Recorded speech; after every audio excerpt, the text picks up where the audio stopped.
Wednesday, November 5th, 2025. You are listening to the Daly Dose Sports Podcast, and I am your host, Clint Daly, coming to you from the Mile High City here in Denver, Colorado, and we are back for another week of talking sports with a dose of common sense. Hey, happy Wednesday to you.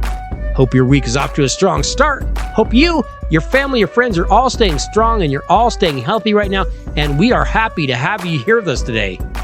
And wow, has it just been a wild time of year in the world of sports. You know me. You know I'm watching college football.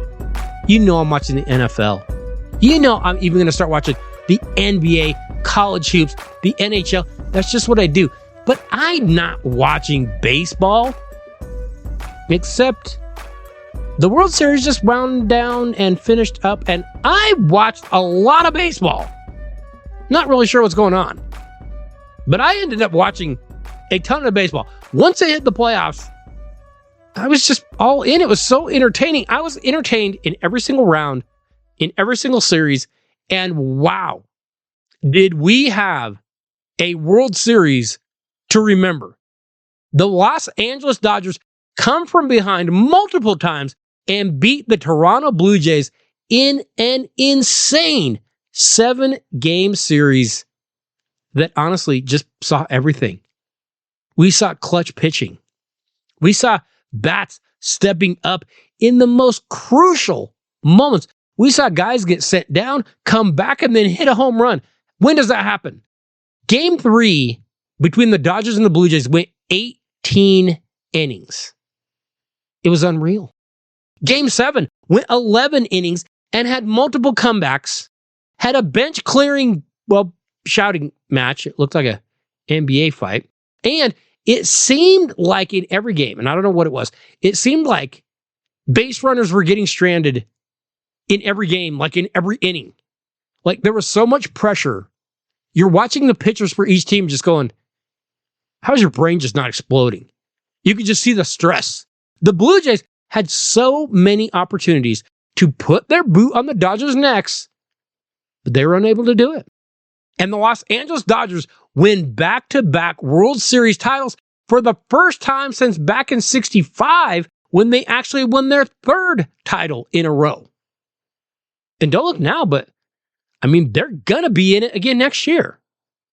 And yes, I know what everyone is saying. Well, the Dodgers went out and bought a title. Yeah, of course they did. They spent $350 million on their roster, the most in Major League Baseball. But also remember that in second place was the New York Mets. They spent $341 million and they didn't even make the playoffs. So the Dodgers were doing something right. And by the way, the Toronto Blue Jays spent nearly $300 million, which ranked them 5th in spending in the league. But I mean, until you have a hard cap, knock yourself out. Go buy a team. But if you spend all that money, actually win something, which the Dodgers did. So they must be doing something right. Because a lot of teams spend a lot of money. Not everybody finished the way LA did. And yes, I picked them from the beginning. I said they were going to win it all. But wow, things got a little nervous in that World Series. So yeah, you can be mad that the Dodgers went out and bought a title. But I'm not going to look at it that way. I'm really not. 1, I picked the Dodgers to win. So I get to claim that I knew what was going on. And 2, I'm actually going to take solace in the fact that, the Dodgers won, but also I think we're forgetting the big picture here. And that is that Canada lost again. And maybe that's just me, but hey, I'm a glass full kind of person. Today on The Dose, hey, I've got a jam-packed show for you today. I've got a very special guest stopping by that will be joining us. In fact, we have so much to get to today, we need to jump into our college football mid-season report with Daly Dose I-Team investigator Big Rob right now. Joining us right now on the Daly Dose, a longtime friend of the show, West Virginia Mountaineer, and the acting president of the Daly Dose I-Team that finds those stories that no one else can find. Big Rob is here to help us break down the 2025 college football season at right around that midway point, and we are going to see exactly what to expect for the remainder of the year. Rob, it has been a very interesting season so far, but welcome back to the Dose. We always enjoy your visits. Oh, thank you. It's good to be back, and I can't believe we're here already. It feels like last week we were just doing preseason, and now another month or two we'll have the playoffs going. So 100%. This season has gone so fast, and it's funny because the season, we've had a number of surprises good, a number of surprises bad.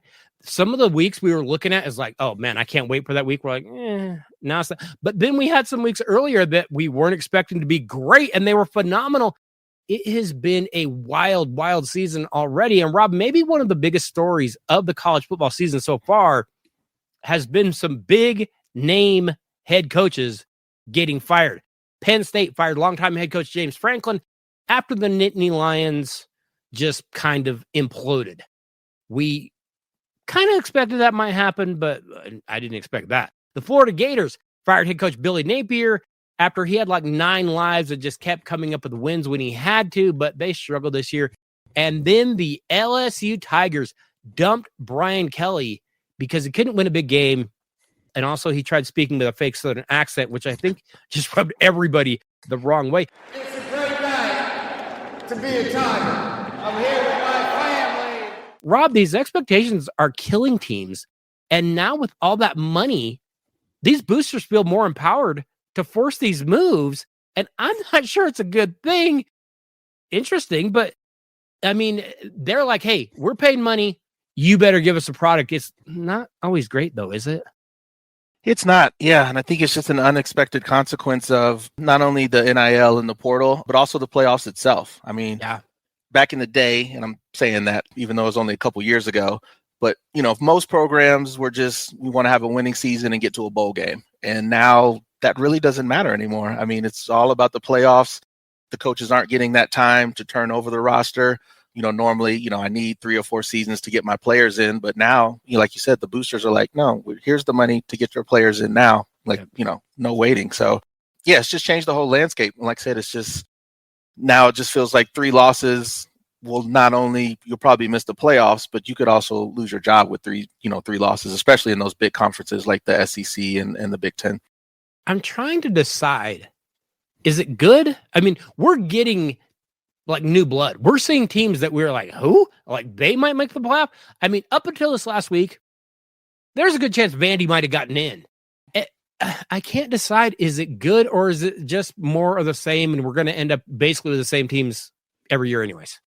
I think we still end up with the same teams because I think it gives more teams like a Vandy, you know, or an Indiana to kind of, you get a couple teams coming out of nowhere, but obviously we'll have to see, but it still feels like the big boys at the end of the day, when the dust settles, they still have the most money. They'll probably still be there at the end. So I think it's good from the standpoint, you get a surprise team, you know, every now and then, every year you have 1 or 2 surprise teams more than you usually did. But like I said, I have a feeling at the end of the day, when the dust settles, it's still going to be that same 5-6 teams, you know, there at the end. Rob, what I'm wondering is we've got 3, I mean, legit big time schools right now need a head coach. And that's not going to be all. I promise you there's going to be more guys lose their job very, very soon. We could probably come up with a few if we had to. But when I see those guys lose their jobs, I start looking around the college landscape like, who's going to get those offers? And I'm looking at like Dan Lanning at Oregon. I'm looking at Lane Kiffin, obviously, at Ole Miss. Sam Leavitt at Arizona State. And even if you go down smaller, you know, Ryan Silverfield at Memphis or maybe Jeff Traylor at Texas San Antonio, I don't know. You could have a team make the playoff and lose their head coach. Is that where we're going? Is that what this is going to end up being? It feels like it. Like I said, just like we, mentioned, 3 losses could end up doing you in, like, regardless. Yeah. And like I said, it's just because there's so much money there, the portal and everything, teams are ready to win now. Yep. They don't want to wait. And like I said, with the portal and everything, you don't have to wait anymore. With the right amount of money, right coach in there, you can pop and make the playoffs right away. And like I said, a lot of these programs are going to be looking for that. Probably ends up being a bad thing, because they're not as patient, because obviously sometimes it does take, time. But yeah, I feel like, going forward, a lot of coaches won't get that time. I will just remind everybody of one very important thing that we used to say when we were coaching. And when you're talking about boosters and them having more involvement with these universities and them having more sway and more pull at these universities. We used to say it all the time to our players when we were coaching, you lay down with dogs, you're going to end up with a lot of fleas too. Whether or not you want those fleas, you might not want them, but you're going to get them. Rob, back in August, you and I sat down. We made some predictions for the coming season. Right now, I'm going to give you a chance to brag on some predictions that you made. If you've got one thing that you got right and you are feeling specifically proud of it, what is that one brag that you have got? What did you say back in August that you were like, hey, I nailed it. I got that one right. What do you got? I'm going to go with Alabama. It was my number one contender. I had LSU winning the conference. Yeah. And then I had Alabama's number 2. There were lots of talk about DeBoer. He had some early losses in there, but he seems for the most part to have straightened the ship. So the fact that they're in there somewhat safe, that's one, I think I got right. Okay. All right. I'm going to go same conference, but different team. I'm going to go Texas A&M. I picked Texas A&M back then to advance to the college football playoff and make some noise in the college football playoff. And I'm feeling pretty good about that. We'll see if they can keep that going, because as I went through the whole breakdown of our college football playoff today, I went, it's not going to be easy, Rob. This is going to be a really, really tough playoff. Okay. But we got to make an apology. What is the one thing that you predicted that you're like, all right, I'll own it. I missed it. What's the one you got wrong? It's Clemson for me. I had them going all the way, especially winning the conference. But at this point, they're 3-5. I mean, That's something I had never thought we would be in the midseason podcast and they would have a losing record. Wow. So that was a bad miss by me. I had Clemson too. I'm right there with you. I had Clemson. But, I also had Penn State and thought, well, hey, Penn State, if there was going to be a year, this is going to be the year. You've got the quarterback, you've got the coach, you've got the talent, and they just laid an egg. And I will add these caveats. When we pick these things, we pick Clemson, we pick Penn State, and we even talked a little bit about Texas. We said, but remember, it is Penn State, it is Texas, it is Clemson. Be careful. So I am going to add that little caveat in there. We reminded people, if not now, when? Turns out not ever, apparently, because those teams just bit the big, huge one going into the season. And hey, everybody was picking those teams. We weren't the only ones. Everybody was picking them. They just laid an absolute egg. All right, Rob, let's jump into our conference breakdowns at the midway point. And I know we're just a little past the midway point, but I want to kind of try to figure out who is going to actually making their conference, championship. Because if you can make it and win it, you're getting in.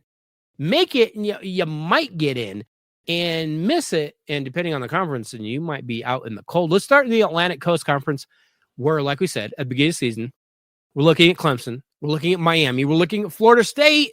Well, that has not been the case at all. Rob, the ACC is an absolute dumpster fire. This past weekend, we saw Georgia Tech get blown out by North Carolina State. Miami got beat by SMU. So right now in the ACC, we've got Virginia on top, Georgia Tech behind them, Pitt, Louisville, SMU. As you kind of look into that crystal ball, who's going to come out and actually make it to that ACC championship out of this conference? I'm going to say it's those top two, Virginia and Georgia Tech. I like Virginia. That schedule's pretty manageable. A little worried about Georgia Tech. They got another tough one on the schedule that they might end up dropping. But I think they're going to end up sneaking in. So I think those two teams are going to end up having the best record at the end. Okay, so Rob's going to go Virginia and Georgia Tech, and I was so close. I had that down as well. So just so you know, Virginia's remaining games, they've got Wake Forest, they've got Duke, they've got Virginia Tech. Like Rob said, very, very manageable. Georgia Tech has Boston College, piece of cake. Pitt, not easy. And then they close with Georgia. It's out of conference, but that's not going to be easy either. Georgia Tech has overachieved this year until this last week. So I am actually going to slide down. I'm going to say Georgia Tech loses one, maybe two more, because SMU has Boston College, Louisville, which won't be a gimme, and then Cal. I'm going to go SMU versus Virginia in that ACC conference title game. But either way, Rob, that conference is an absolute mess. My goodness. I don't know if they're going to get anybody in that doggone playoff. We move next to the Big 12. That again, We were expecting to see teams like Arizona State, maybe Iowa State, maybe Kansas State. Again, not what we're getting. Currently, the BYU Cougars are on top of the conference, but they might have the toughest schedule left in the conference because they have some top teams they're going to have to play. Next on the list, we've got Texas Tech. Texas Tech still got a couple of big dogs. Rob, who is going to come out of this Big 12 and make it to the championship game? Oh, man. We did this a week ago. I really liked Utah and Houston. They had some bad losses. So, again, I think BYU probably drops a couple, but ends up 10-2 and sneaks in. Okay. And same way with Texas Tech. They're in a pretty good spot. Their schedule seems pretty manageable in the end. So I'm going to say BYU and Texas Tech are the two that end up in the championship game. See, and it's very, very interesting because, we talk about it all the time. We didn't for years have a playoff. We've got a playoff type game this week as BYU goes to Texas Tech. That is a huge game. Whoever comes out on top of that is going to have a leg up to get to the conference championship. But like you said, BYU, they've still got TCU. They've still got Cincinnati, which can be a pain. And then they finish up with UCF. BYU has a really, really tough schedule. I think BYU is going to drop a couple. And I think they're going to drop a big one this week to Texas Tech. So I've got Texas Tech getting through. And then I am going to say those Houston Cougars, because they have the easiest schedule remaining, get a little help, win a few games. And I'm going to go Texas Tech versus Houston, who stumbled this past week and had no business stumbling like they did. But I'm going to say Tech versus Houston, close out the Big 12. We will see who ends up big. Big 12 has been kind of funky this year too. Good, but kind of weird. In many weeks that you're like, I don't know, anybody could lose to anybody in that conference. Big 12 has been a little bit funny. Let's move to the Big 10, where we were expecting a battle between Ohio State, Oregon, and Penn State.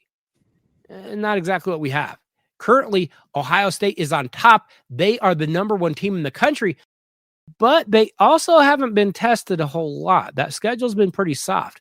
Meanwhile, the Indiana Hoosiers are nipping at their heels. This isn't basketball. It's college football. And Indiana has been absolutely dominant. Michigan and Oregon are still back there. They're lurking a little bit, but they need a little help. They need Ohio State or Indiana to trip up. Hey, we've got some really interesting games coming down the stretch in the Big Ten. Rob, who do you have coming out of the Big Ten conference to that championship game? I think it's still Indiana as the 1 seed. And then Ohio State always loses to Michigan. We know this, right? It has been happening. That last game. So, yeah, give me Michigan okay. and Indiana in the championship game. Indiana. See, that's the thing. Because Ohio State still has UCLA. That doesn't count. They should drop football. Rutgers.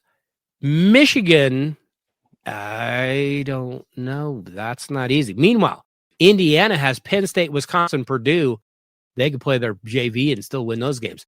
I'm going to go Indiana and Ohio State. I'm going to say Ohio State finally figures out Michigan, but I expect that to be an absolute dogfight. You kind of wonder, when you have that softer schedule, does it benefit you because you've kind of rested up all year? You're not getting tested every single week. Or have you been untested and you finally get into a big game and you're like, we haven't been here before. And I'm not sure what to expect from Ohio State. Yeah, I agree. Like you said, I have them not making the game, but I know we'll get to this later. They still get in the playoffs, obviously. Sure. But yeah, that's something you worry about, even with Indiana. I mean, they've been cruising, but depending on that matchup, you get one of the SEC schools, you might be in trouble, or that little bit of shock of that competition. And, as you know, single elimination. So I'm a little worried. I'm a little worried about all conferences outside of the SEC, actually. See, I am too, because it is going to be very, very tough. We finish up with that SEC, and the SEC, I understand, top to bottom, they've got some teams at the bottom that aren't very good.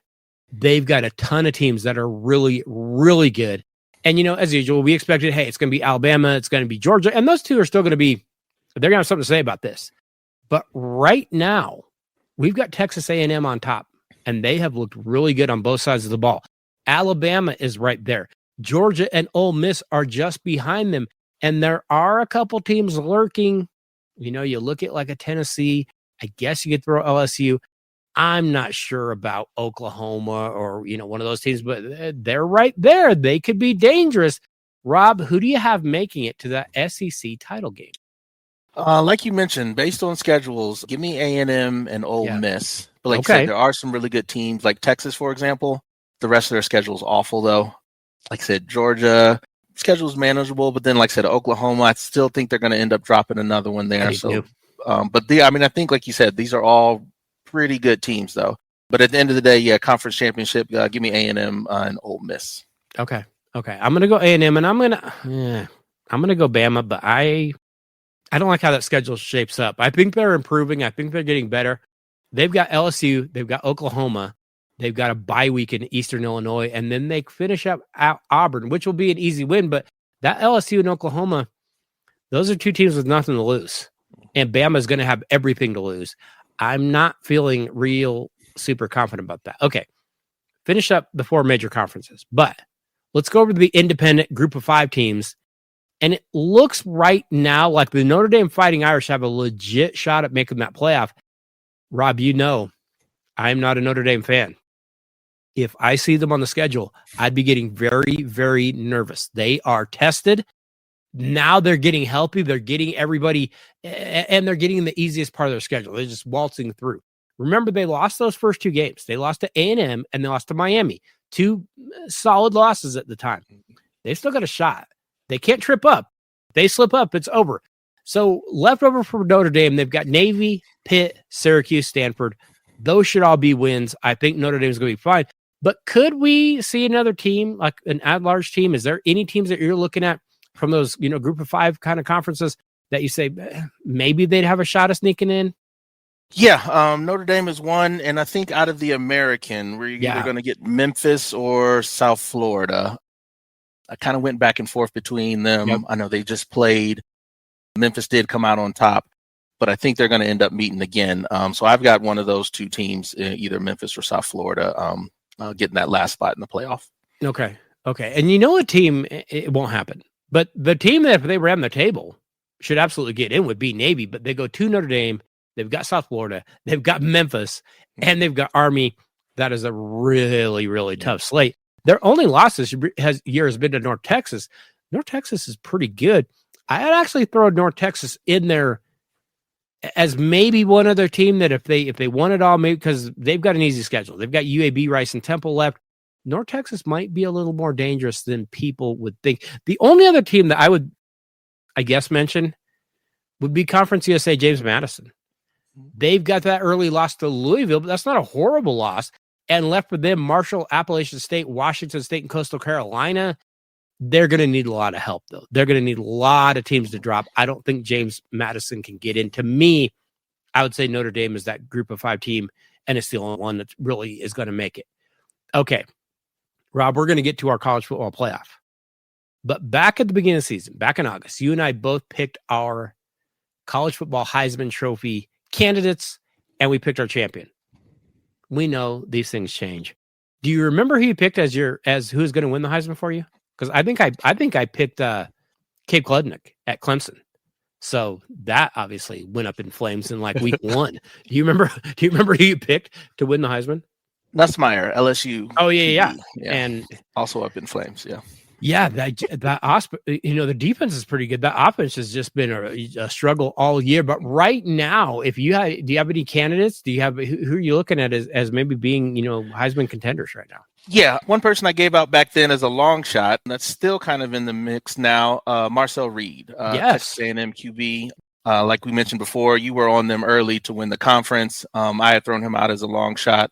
And he's had a good season. So I think that's a guy might not win it all, but I think he gets the invite to New York at the least. I think he does too. When you look at that resume, hey, they beat Texas San Antonio, which is not a gimme. They beat Notre Dame. They beat LSU. He's got, 1,900 yards passing. He's got 23 total touchdowns. No, Marcel Reed has been phenomenal. I had him as one of my contenders as well. It's going to be real interesting to see who he end up. I am going to lob out my other contender. This might be your winner. And I'm going to say quarterback at Ohio State, Julian Sayin.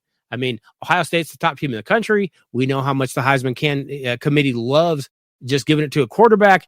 Sayin's had a great year. 2,200 yards, 23 touchdowns. Like I said, Ohio State's on top. I've got him as a contender. I do not have him as my Heisman winner. So what do you got as your next contender? He was my contender as well. So I have one left as my winner. I do too. And are we going to have the same winner? Because he's putting up amazing numbers. But he's doing it at a school that you do not think of as being a college football school. Fernando. Yeah, we've got Fernando Mendoza, Indiana. And I mean, but what a year he's had, though. Yeah, like you said, they lean towards the quarterback. Like you said, you question the competition a little bit. I mean, but again, you play who's on the schedule. Just the numbers alone, I mean, speaks for himself. So yeah, if I had to vote right now, like I said, based on the numbers, I'm gonna give it to Mendoza for Indiana. He's been absolutely dominant. And, he's not like the runner like Marcel Reed is, but he can still run it. 220 yards on the ground. He's got 4 touchdowns, but he's got 25 touchdowns in the air. Indiana goes out there and just scores like 50, 60 points. And we're like, well, hey, if you can score more than that, good luck to you. Mm-hmm. They have been absolutely dominant this year. And here's the other crazy part about Mendoza.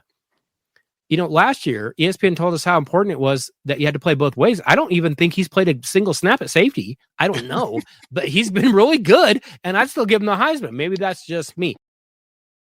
Hey, do not forget you should be stopping by DailyDoseSports.com each and every week and checking in on what we have going on over there. We release a new article every week.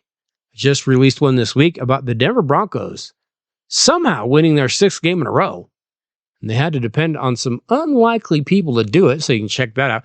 But, we've got links to the podcast. We've got links to videos. We've got links to Daly Dose gear. You need a new t-shirt. You need a new sweatshirt. You need a new hoodie.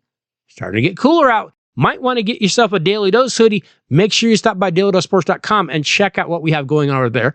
Plus, you can always email the podcast. Maybe you've got a comment. Yeah, a lot of you got comments. A lot of you guys want to talk a lot of nonsense to me on email. That's fine. Send it on over, dailydosesports@gmail.com. And if it's good enough, which it rarely is, but if it's good enough, we would be glad to read what you have on the show. So make sure you send that out to us. We would love to hear from you. Okay, Rob, we are going to jump into our college football playoff predictions. It's going to be chaotic, but it's still going to be better than it was back in August, because now we kind of have an idea. Right now, we are going to lay out our college football playoff. We're going to give you our 12 teams. We're going to work it all the way down until we get to that final champion. Rob, who is your number 1 team in the college football playoff? Number 1 team is Indiana. We are in lockstep here, because I have also got the Indiana Hoosiers as my number 1 team. I'm going to have them win that Big Ten. I'm going to have them actually beat Ohio State in my Big Ten championship, and they go on to win it all, and they are the number 1 seed coming out. Hey, if they did that, they deserve it. Number 2, who's your number 2 team in the college football playoff? Number 2, Texas A&M. We both have Texas A&M at number 2. Wow, we are 2 for 2 so far, and now it's going to all fall apart. What do you got at the number 3 spot? My number 3 is Ohio State. Okay, we're batting 1,000 right now, because I've got my number 3 spot going to Ohio State. All right, so far so good. Number 4, I guarantee this is going to be different, because I picked something really stupid at number 4. Who do you have at number 4? Number 4 for me is Ole Miss. Ole Miss, okay. I actually was stupid, and I went with the Big 12 champion Texas Tech. So I have Texas Tech at the number 4 seed. At number 5, who do you have at your number 5 spot? Number 5 is Georgia. At number 5, I have got a SEC team as well, and I will put Alabama at the number 5 spot. Number 6, what do you got at 6? Number 6 is Oregon sneaks in. Oregon gets in. At number 6, I have got Notre Dame. I think Notre Dame's going to close very, very strong. My only concern is, remember, they don't have that conference championship game. That strength of schedule could drop them. So being number 6 could be a little bit too high for them. I've got them probably higher than they should be. Number 7, what do you got at 7? Number 7, Alabama. Alabama gets in. And at number 7, I am going to go with the ACC champion SMU Mustangs. Yes, I know that is probably unlikely, but I've got SMU at number 7. At number 8, what do you got at 8? Number 8, team you already mentioned, Texas Tech. All right, Texas Tech gets in. And at number 8, I have got Houston, the runner-up in my Big 12 scenario. So, again, we're not all that far off. Number 9. Who's your number 9 seed? Number 9 is my ACC champion, Virginia. Virginia gets in. Hey, that's a pretty good job of what he's done back at Virginia. And I know maybe people aren't paying attention to that, but Virginia wasn't expected to do anything this year. If they make it to the college football playoff, that would be pretty amazing. And they better enjoy it because he's leaving as soon as he does. At number 9, I have got the Georgia Bulldogs also getting in. So another SEC team gets in. At number 10, what do you have at 10? 10, this is Notre Dame. All right, so Notre Dame still gets in. Rob, we're still ending up with these same doggone teams. At number 10, I have got Ole Miss. Didn't make it to the conference championship game in my world, but they are still represented in the playoff. Lane Kiffin gets to take a team to the playoff. I think it would be well-deserved. Number 11, what do you got at your 11 spot? 11, Big 12 runner-up, BYU. BYU gets in. I'd actually like to see BYU get in. I like the way they play. I like that quarterback a lot. He wears 47. I like that kid. At number 11, I've got the Michigan Wolverines sneaking in. So I've got a Big 10 team getting in there. And we finish up at number 12. Who is your final seed getting into the college football playoff, Rob? AAC conference winner, South Florida. Ooh, USF crashes the party and makes it in. And my number 12 seed would be BYU. So again, we have maybe one or two different. I think we have like one different team, two different teams, and that's it. We just kind of our orders a little bit different. Okay, now we get down to some serious things here because now we get down to that first round of the playoff, and in that first round, we would have an 8 versus a 9. Remember, the higher seed gets to host at their home stadium. Rob, who is your 8 versus 9? 8-9 is Texas Tech versus Virginia. Texas Tech versus Virginia, and that game would be played down in Lubbock. Who's coming out on top? The story ends here for Virginia. Give me Texas Tech advancing. Texas Tech advances. In my world, I have got Houston hosting number 9, Georgia, and Georgia is going to send them home, even though the game would be played on the road. I've got Georgia advancing. All right, next up, we've got the number 5 versus the number 12. You have got, I believe, Georgia hosting BYU. Is that right? No, Georgia versus South Florida. South Florida. Yeah. Mm-hmm. Okay. Georgia, South Florida. At Georgia, who's coming out on top? Georgia rolls them. Georgia rolls them. All right. I've got number 5 Alabama hosting number 12 BYU, and I've got Alabama advancing. So we've both got SEC teams advancing on that one. Number 6 versus number 11. Your 6 would be Oregon, and they would be hosting BYU. Yep. Oregon, BYU, and give me Oregon advancing. Oregon advancing. Hey, if you go up and play in Oregon for a playoff game, no, that's going to be bedlam up there. That stadium gets loud. I have actually got Notre Dame at number 6 hosting number 11 Michigan, which would be really, really fun. I really wish we'd see something like that. And I have got Notre Dame advancing. So Notre Dame wins their game. We've got one final first round game, which is the number 7 versus the number 10. I believe you've got Alabama hosting Notre Dame. Yes, Alabama, Notre Dame. This is the best game in my round, but I have Bama advancing in a close one. And Bama slips by. All right. In my final game, I've got the worst game of mine. It is number 7 SMU versus number 10 Ole Miss. And I have got Ole Miss advancing on the road and beating SMU. All right. So we get down to our quarterfinals. We now have just 8 teams remaining. Let me have your quarterfinal matchups.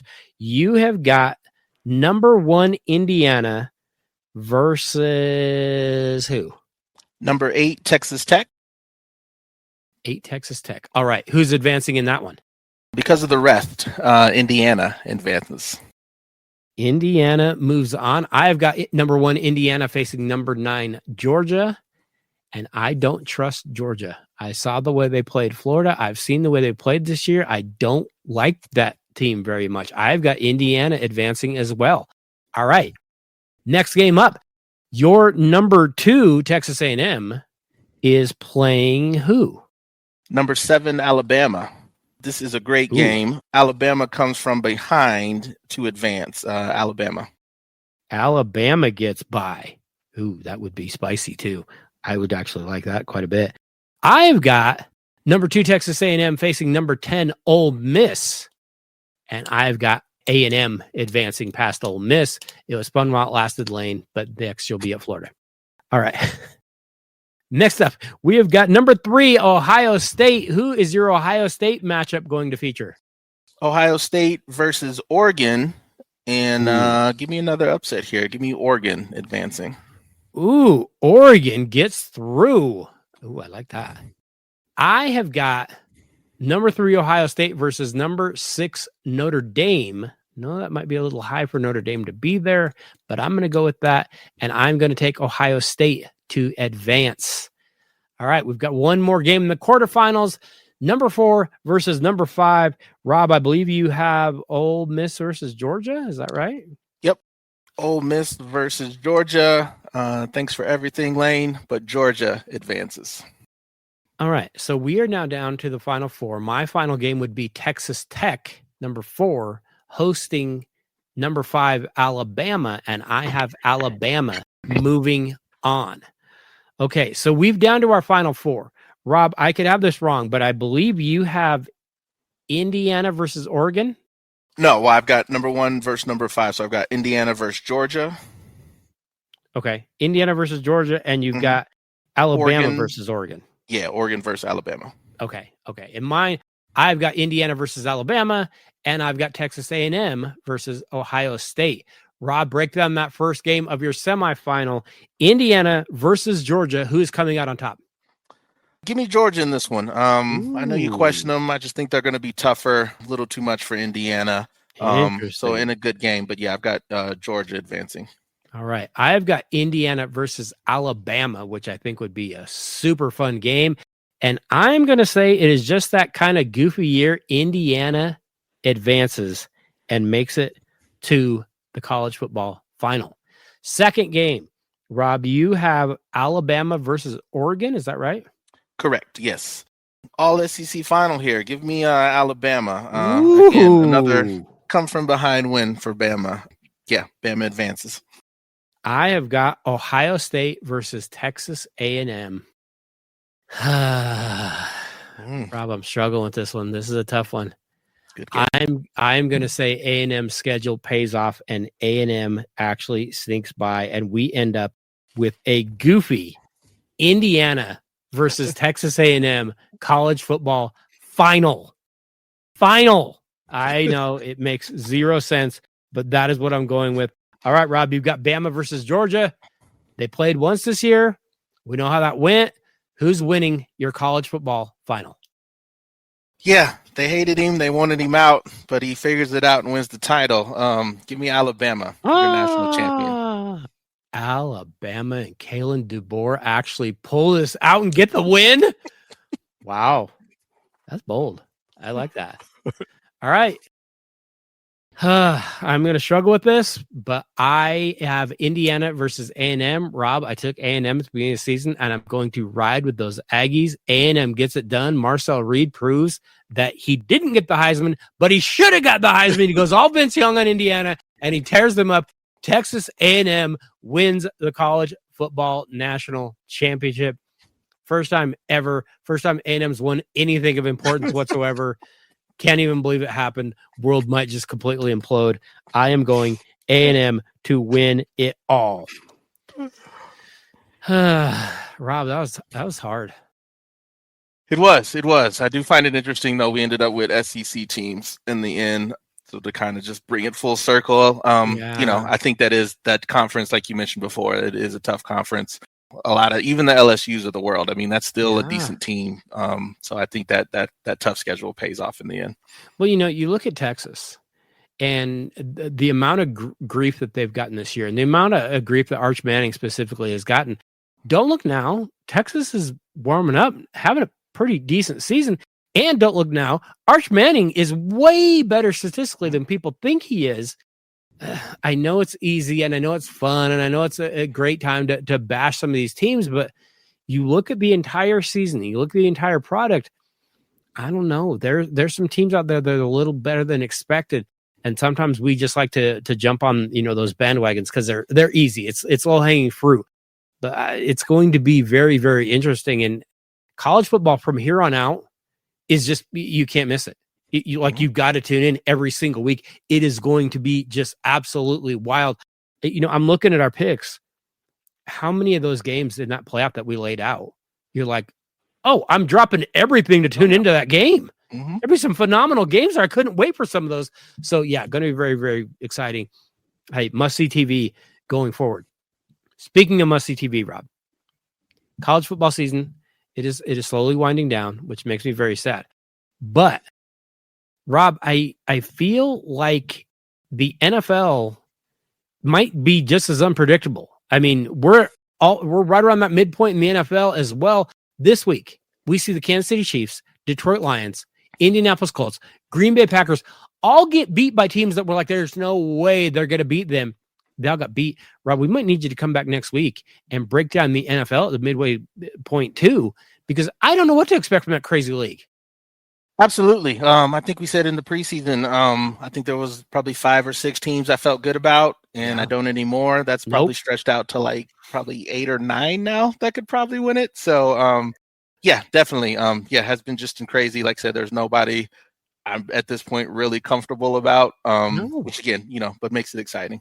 Every time I think I have a team figured out, and I'm like, no, I think they might be good. They lose to somebody they have no business losing to. And every time I count someone out, and I look at them and say, they just have too much not working. They have too many things. They come out and win. I don't understand it. The league is just crazy. Yeah, and like you said, and bad losses too. I mean, sometimes a good team it doesn't go right, but some of these losses, like I said, they look great, and then it's just, they just look completely terrible. So not even still played good, but lost, but just, looked awful, lost bad. So it's been tough trying to figure out. It's really hard to figure out, and it's interesting because we know any given Sunday, it seems like it's more. It seems like it's more important this year than ever. Any given Sunday, you better show up and you better bring it, because if you don't, you're getting sent home with a loss. Parity it's so tight. Your margin for error is just so small. Yeah, it really is. Like I said, I know we'll probably touch on this too, but with scoring up, with the dynamic kickoff and stuff, so you get shorter fields, which, plays into, you really only need maybe 20, 30 yards to kick a field goal. The way field goals are being kicked now, 50-yarders is pretty much nothing. We're starting to kind of dip almost into 60-yarders. Somebody's going to hit 70, aren't they? It's just a matter of time. Yeah, we're getting close there. And like I said, with the dynamic kickoff now, like I said, you really only need 20, 30 yards and you're in field goal range already. So, which makes it even more exciting and tighter games. Well, Rob, we're going to have you back next week. We're going to have to try to drill down and see if we can figure this whole NFL season out, because every week I watch, I'm more confused than I was the week before. It is just complete and utter chaos. And yet I love it. I love it so much. I can't wait for it every single week. Rob, I want to thank you for all your contributions to the Daly Dose. You're a big part of everything that goes on here. You're always bringing us stories that we just don't seem to find anywhere else. But we look forward to doing it again next week. And hey, let's hope we have another good week of college football and another good week of the NFL in between. Sounds good. I'll see you next week. Hey, next week on The Dose, like I said, the NFL is also at about the midway point. We are going to be breaking down how the season has gone so far and making our updated playoff predictions and letting you know exactly who is going to be going all the way to Super Bowl 60. So be sure to check out the Daly Dose next week, and be sure you let a friend know to do the same. Hey, I want to say thank you so much to Big Rob for all that you contribute to the Daly Dose, and I want to thank each and every one of you for listening to the Daly Dose every week. Thank you for the emails, thank you for the text, thank you for the tweets, but more than anything, thank you for sharing the show, for sharing the videos, and for sharing the articles with someone that you know. We absolutely love it when you do that. I'd say thank you to JSP. Could not do any of this without you. I will see you all next Wednesday. Have a great week, everybody.